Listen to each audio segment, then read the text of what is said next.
the best ways to outsmart inflammation is actually to look into pregnancy nutrition. If you start treating your body like a regrowing fetus that is constantly dying and being reborn, which is what's happening, we are constantly in regeneration of the body. When we have inflammation, our body is using more energy than it should be. They call it dysfunctional inflammation. So it's kind of basically an autoimmune issue, right? We basically burn our immune systems out and they cannot work as well. This leaves us open to viruses and infections and even cancers because our immune system is constantly on surveilling the environment.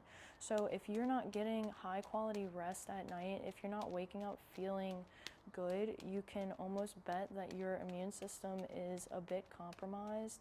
And so if you approach your diet like you were pregnant and trying to regrow your body, you're not only going to you're feeding the immune function that's constantly putting out these fires. Okay, I'm going to give you plenty of foods, but you also want to provide enough nutrients in the diet for the rebuilding and restoring phase. Not to mention, like, you've already given enough, it takes a lot of energy to put out this fire, but you need to invest in the immune function, in the muscle building, in the repairing, right? In your skin infrastructure, right? Skin health, sexual health. These are kind of put on the back burner when there's a lot of inflammation going on. We're only focused with the imminent threat of staying alive.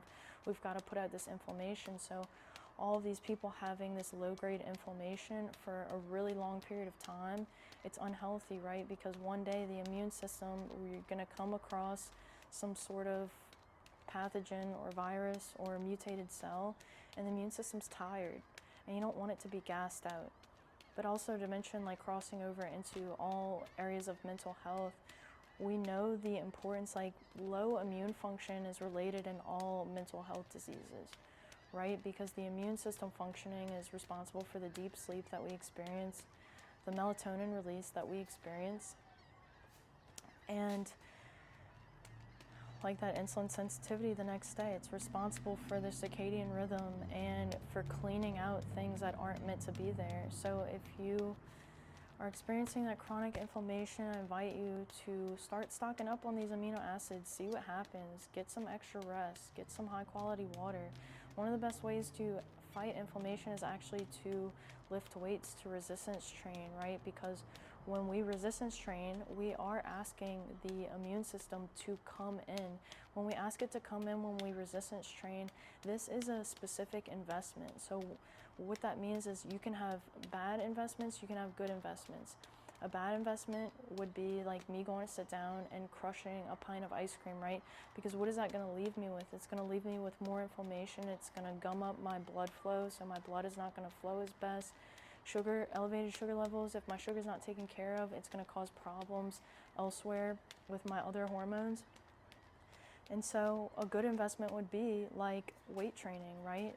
Getting under the weights. When I ask for my immune system to come in then, right? Because the immune system's going to come up. If my sugar is staying elevated and it's messing up my hormones, my body's going to react to it. My immune system's going to react to it because it'd be like, what's going on here? We need to take care of this and get you back to baseline. But I can have positive inflammation signals. So I can come in here and I can weight train. And what I'm going to do is I'm going to call the immune system in. I'm going to call it in, and it's going to be like, oh, we're going to take care of this. We're going to do it. We're going to lower your inflammation because I asked for it in a very intentional way. I made a good investment. So you want to always invest in that immune response in a positive way, in a way that can help you build and restore and repair, right? Same thing with sleep. When we sleep, that's our number one way to communicate with our immune systems, right? When you are stopping your feeding window early enough and you're able to go into that restful, deep state, that's the best way to get your inflammation to go down, to have the melatonin come in at night, have the immune system, give it time to rest and digest. That's what we say, rest and digest. We don't want to be fighting and flighting all the time. We want to be resting and digesting. And, even to lower things like cancer risk, right? Because they say exercise lowers cancer risk. I mean, might be worth it, might be really worth it. But if you have inflammation, don't forget to give your body what it needs so you can get out of this cycle, because you can. So that's all for today. A little bit of something. Anyway, if you like this video, please like, share, and subscribe. As always, good luck.